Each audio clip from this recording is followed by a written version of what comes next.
What is going on, everybody? Welcome back to Trading Learning 101. Today's video is going to be focused around stock offerings, public offerings, secondary offerings, and shelf offerings. To get things started, for people just learning about the stock market, learning about day trading, the newbies that don't know anything about this kind of stuff, this is going to be geared more towards you. Or if you're just trying to refresh your memory. So recently we had ABIL here, the ticker, go from 375 to a high of $8.12, and then it drops down to 536. Well, what if you were that newbie that decided it'd be a good idea to buy into this and hold it overnight and hopefully sell it the next day for a profit, and maybe it'd spike back up and hit this area, only to wake up and see it gap down to $3.40. You purchased it at 538. You wake up and it's at 343. You look at the news, Ability prices sales of more than 3 million units of $3.25 each. The company comes out with a public offering, a secondary offering, and the stock drops. And then you watch it the rest of the day, and it just slowly but surely just putters off like it did right here. So why do companies do this? You see it time and time again in the stock market, especially with these penny stocks. You see them have one big green day, and then literally after the market closes or the next day just before the open, the stock comes out with a public offering and it immediately drops 30%. 50%, and you're like, what the heck's going on? And it just totally kills the momentum on it. I won't lie, when I first started learning to be a day trader, I would always look to swing penny stocks overnight for the next day to try to make a profit on it, only to wake up the next day and see it gapped down 30% and the company come out with an offering. And it would make me mad so many times, and I would still do it and do it and do it.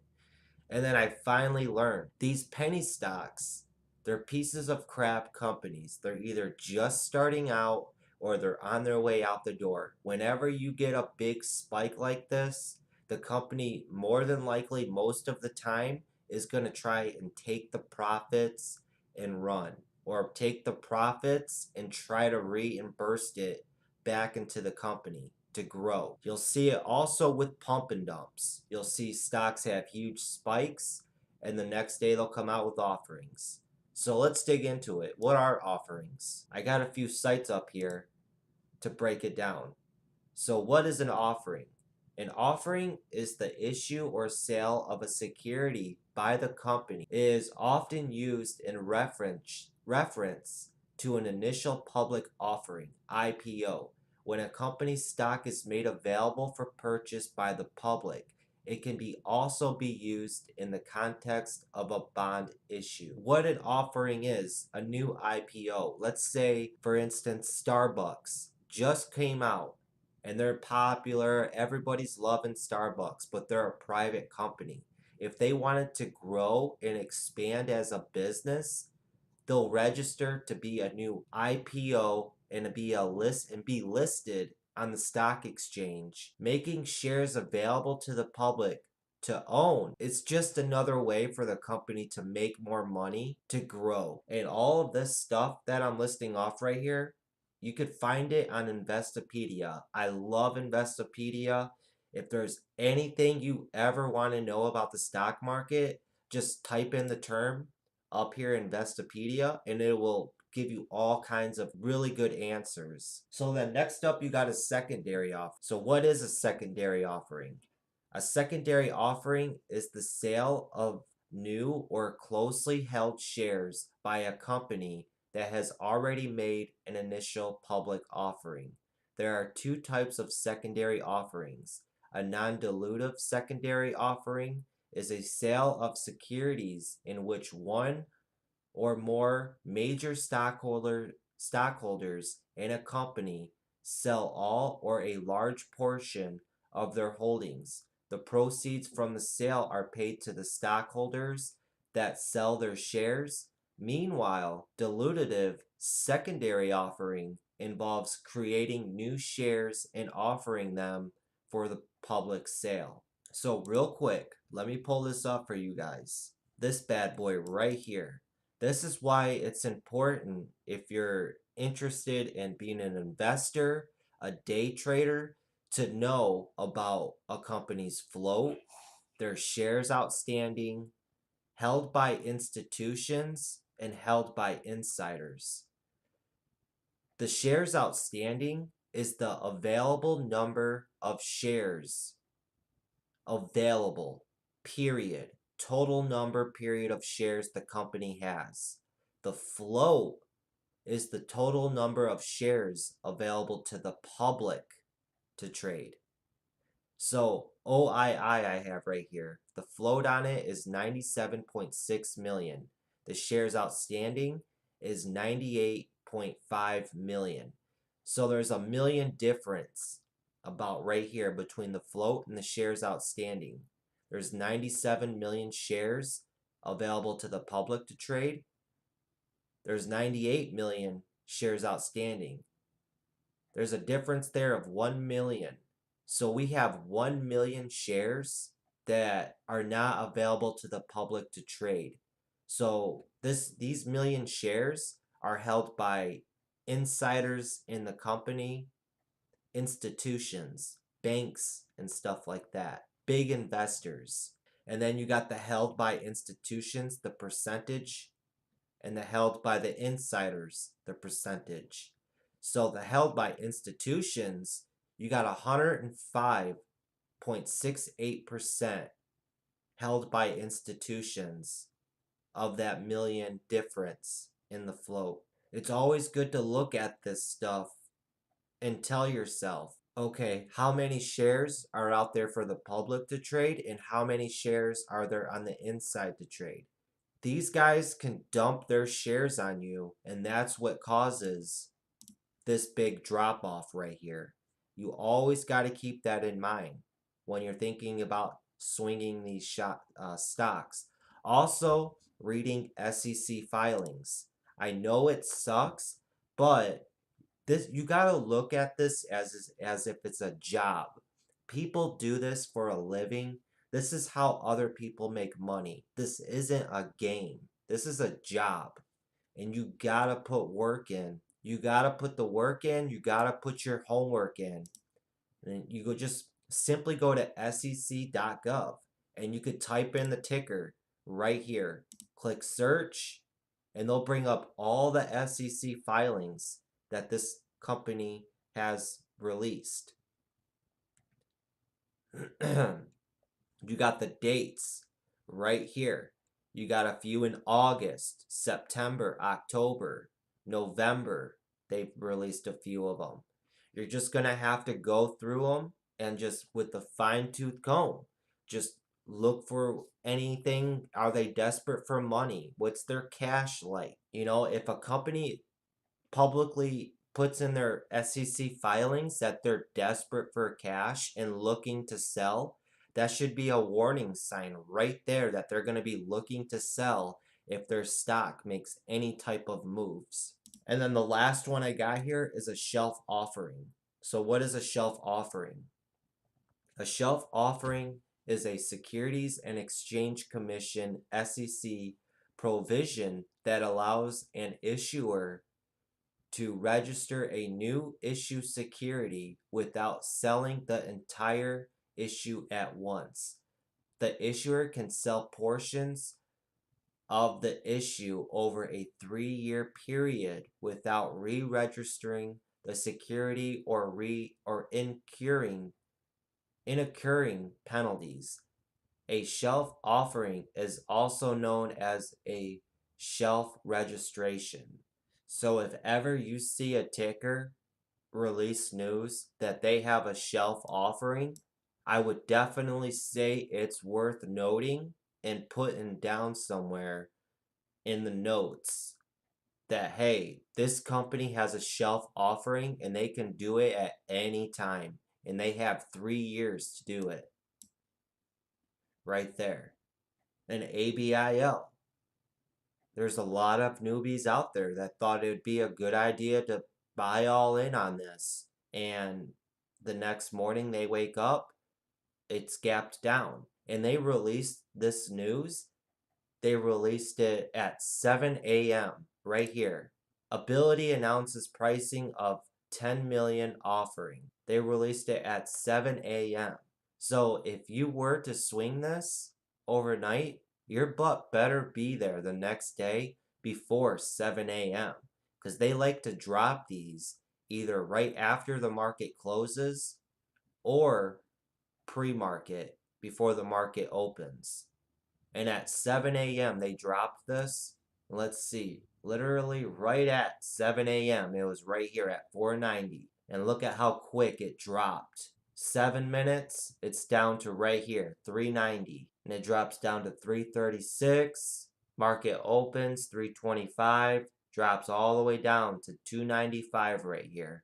I see this type of stuff happen over and over and over again, which is a big reason why I do not swing penny stocks.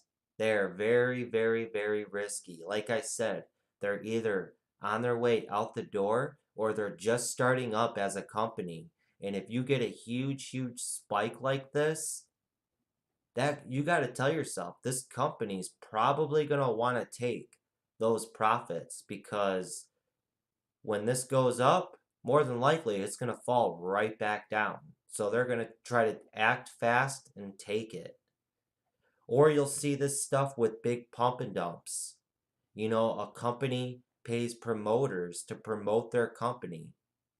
And the company gets their shares all ready and prepared to sell for the future. 2 months goes by, they tell the promoter, all right, we're good to go, start pumping it. Slowly but surely, he starts sending emails out, pumping the stock up, and it goes up and up and up and up and up. And then it closes strong. And then before you know it, right when the market closes, or even just before the market closes, you just see a huge sell off. And that's the company just unloading all their shares. It really is fascinating. The pump and dumps and the offerings, and look at this thing. Before this big spike, it wasn't doing anything. It was at 290, and then out of nowhere, it just spikes from 290 up to $8. And then still closed at 530, still holding a lot of its gains. This company's like, yeah, why not? We're up. Let's put a $10 million offering out. Let's price it at 325. Boom. Drops down. A great DVD that teaches you about how to read SEC filings. Hate them or dislike them. I've learned a lot from this man, and I still have to watch this DVD. But that is Read SEC Filings by Tim Sykes. It's a 4-part DVD, jam-packed filled to show you how to read these SEC filings, how to go through them. Because if you've ever looked at an SEC filing, they can be insane. They really can. See, this is just an example of one SEC filing. Look at my little scroll bar right here. And if I just scroll down, look at all this stuff you would have to go through. So I would highly, highly recommend picking that DVD up and look at all this stuff. Even when I scroll down even more, look at this. It'd take you forever to go through all of this stuff. And these companies, they try to hide their bad stuff right in the middle of these big SEC filings. Right in the middle of them. So you got to know where to look on these. And I highly, highly recommend. I'm not being paid to promote this or anything. How to Read SEC Filings by Tim Sykes, it will definitely give you an edge, because you got to think 90% of traders fail. Be that 10% that does your homework and actually knows how to read these filings. Majority of the traders out there don't read filings, and reading SEC filings is a must to have an edge in this game. And if you learn it and know how to do it, you're going to have an edge. And once you learn it, you'll have that skill for a lifetime. And it will make you it could make you big profits in the future, because you'll know ahead of time as well. When a company releases an SEC filing, they would tell you in the future that they do plan on doing a public offering and how much. And you'll also hear companies diluting their shares. And when you hear a company diluting their shares, what they're doing is they're adding water to the Kool-Aid.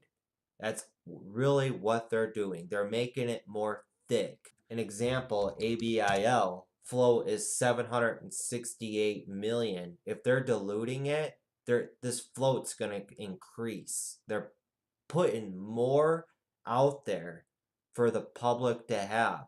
So if a wave of volume comes into this, that wave of volume is going to have to eat up much more shares in order for that price to go up. A good example of dilution was CEI. CEI was a low float stock. CEI had a float, I think at one time it was right around like 10 million, I believe. Now look it's at 73 million. And every single time CEI would pop up, they would just dilute it. They would do public offerings. And look it shows you right there. They did a reverse split, goes up, and look at that. Falls down. Pops up, falls down. Pops up, falls down. I think they diluted this 3 times, if I'm not to be mistaken. And look at these volume bars on it. 93 million in volume right here. 93 million, 52 million, 84 million. Just looking into CEI, you see the filings right here, an 8K, 10Q, a lot of 8Ks, SC, 13G. Do you know what those mean? Learn about them. You know, they teach you all about them in that DVD, and they show you how to comb through them, where to look, what to look for, and they give you examples. They do researches on stocks. You got to dig into these companies, because also a lot of these penny stock companies are scams. See, so I'll look up CEI right now, just going through all of this stuff right here. This 10K form of stock purchase agreement. See, purchase amount subject to the terms and conditions and the satisfaction of the conditions to closing set forth below. Investors hereby irrevocably agree to purchase 369 preferred shares of company at 10,000 per share with a 5% original issue discount for the sum of 3.5 million purchase amount. The delivery of it, the following documents will be fully executed and delivered at the closing. A great example right here.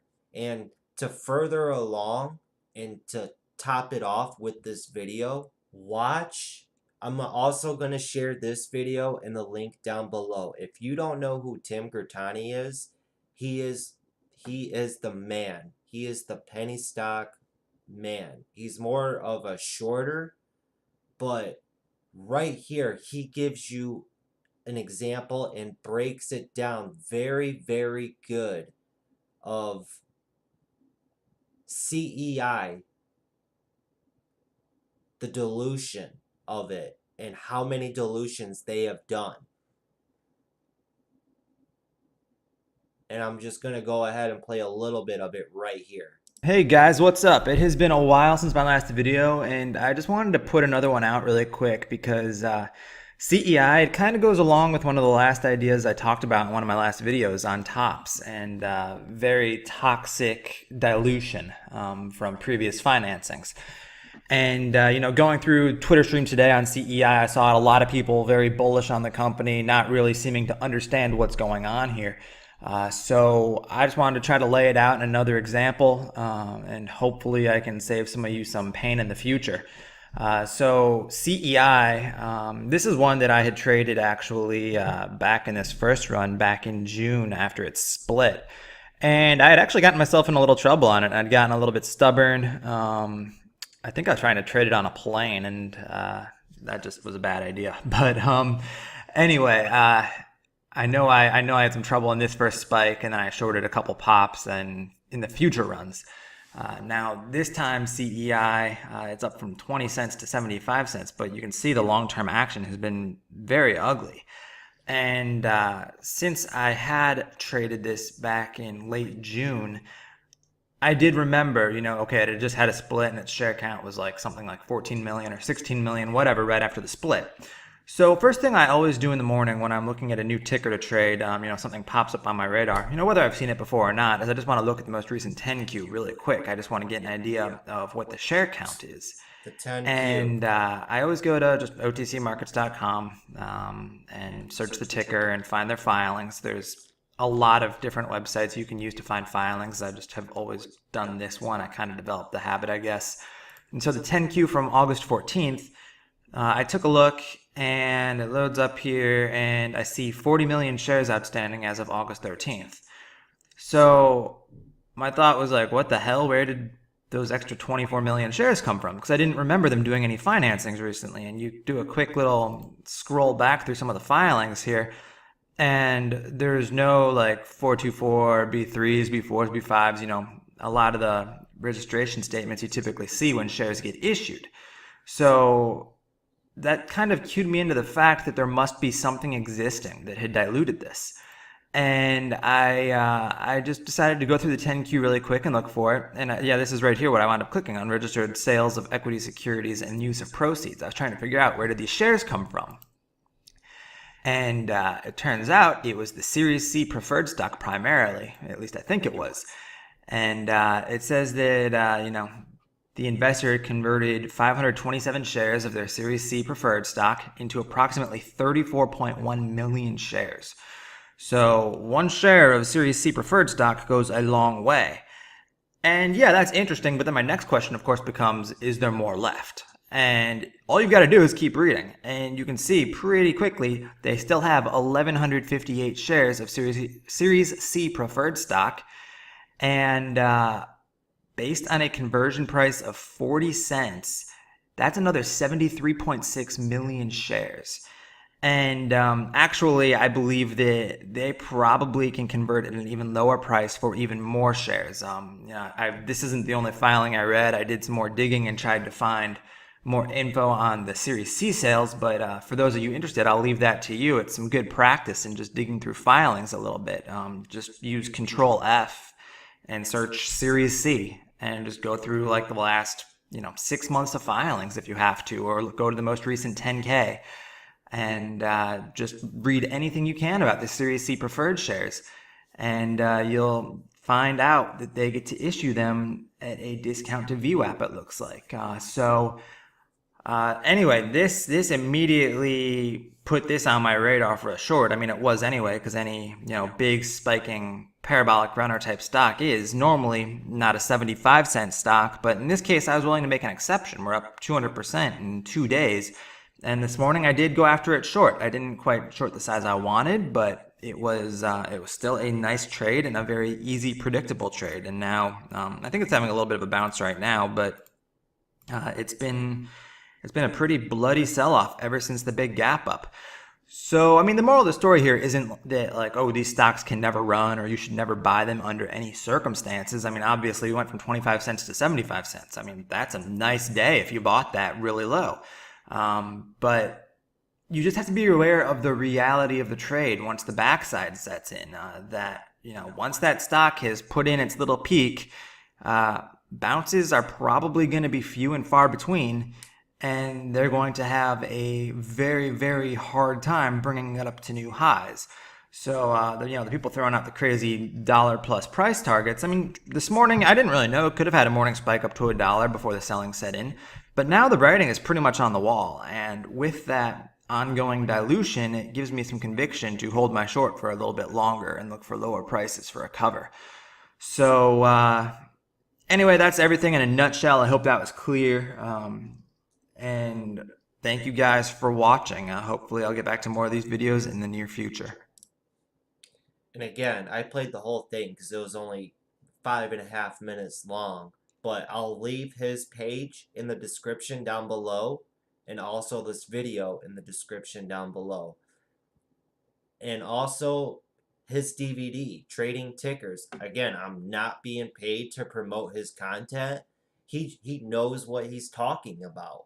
And if you guys want to learn from the best, he's one of them. And this is what it's all about, learning from the best traders, seeing what they do, all of them, so you get different perspectives of all these different traders, and you can collect and put together what they're offering to you. You see people out there talking all these guys are scams and they just want your money. There's a lot of haters out there. There's a lot of trolls, a lot of haters. You got to think 90% of people fail and only 10% are good at this game that we play. So when people are wrong, instead of blaming themselves, what do? They want to point the finger, while the 10% is sitting back and laughing at all the people who are pointing the finger. You gotta put the work in. You gotta put your homework in and learn this stuff and do your work if you want a chance to be successful at this. And it's a lot of work. A lot of work. You never stop learning, you never stop growing. You're always studying, repolishing up your game to be on top. Because you're going up against the whole world. And you got to be in that 10% to compete. If you do it, it'll pay off. It'll pay off tremendously. And you'll be your own boss. And that's what it's all about. Being your own boss, having that financial freedom. I'm not there yet, but I'm on my way. And that's why I'm documenting my journey and sharing it with you guys. And hopefully giving you guys an insight that this is possible if you just put the BS aside, put the excuses aside, and just do it. Just do it. I hope you guys enjoyed this video about offerings, IPO offerings, secondary offerings, shelf offerings. There are more offerings out there, dilution and stuff like that. This is stuff you gotta learn. You gotta keep track of. To go back real quick of what Tim Gertani said in this video, you wanna know the reality of the trade when the backside of the move sets in. Now, a lot of people think that stocks just keep going up and up and up and up and up. You got to take a second and think of the reality. This thing's going to come down at some point. This is when digging into SEC filings and the fundamentals will pay off. I'm more of a technical trader, but I'm slowly learning more and more and more about the fundamental side. So the technicals and the fundamentals in the future for me will go hand in hand. And going back real quick to ABIL, to prepare yourself for this stuff right here. You can't predict when these companies are going to do public offerings and stuff like that. I've seen stocks spike and go supernova, and it continues for days. And the companies never do public offerings or anything like that, or dilution. And it'll come right back down. But I have seen a lot of stocks as well spike the first day. They come out with offerings. The second day, maybe a continuation after the first day. At the end of the second day, they'll do an offering. You never know when they'll do it. And it's just about being prepared. More of what I'd say if you're considering swinging these pieces of crap penny stocks, you're going to want to do your homework. There's more work into it than just picking the top percentage gainer of the day, doing technical analysis on it, and swinging it for the next day or the week or so, or for however long you want to trade it. I must admit, it's really, really fascinating the more and more and more you learn about this stock market game. This is a rich man's game, and money controls the markets. It really does. People with deep, deep pockets control this market. You want to follow the money, you want to follow the big money. There's a lot of stuff. The more you learn and learn and learn, the more it opens your mind. Honestly, it changes you as a person and as a trader. You start to see the world differently. You honestly do, the more you start learning about the market. But I hope you all liked this video. I'll drop a whole bunch of links down in the description down below for everything that I've shared in this video here. And one more thing, I gotta put a plug in for it. The stock market's a big world. So there's no possible way you could look at everything in the market and be prepared. So I created a chat room on Discord. If you're interested in sharing ideas and sharing stuff that you find that's interesting, join the Trading Learning 101 Discord chat room. I'm always sharing my thoughts, sharing information that I find with links, of course. All I ask is if you do join this chat room, just head on over to the rules tab, read the rules. This is not a low float pump chat room. I want this to be a community where traders learn and grow together. And if you share anything, please provide a link to whatever news or anything that you're sharing to back it up. But that's it for this video, guys. I hope you guys enjoyed. Hit that like and subscribe button. If you're new to Trading Learning 101, join the Trading Learning 101 community and let's all grow and learn as traders. All right, everyone, until next time, have that patience, have that discipline, and study, study, study. All right, later.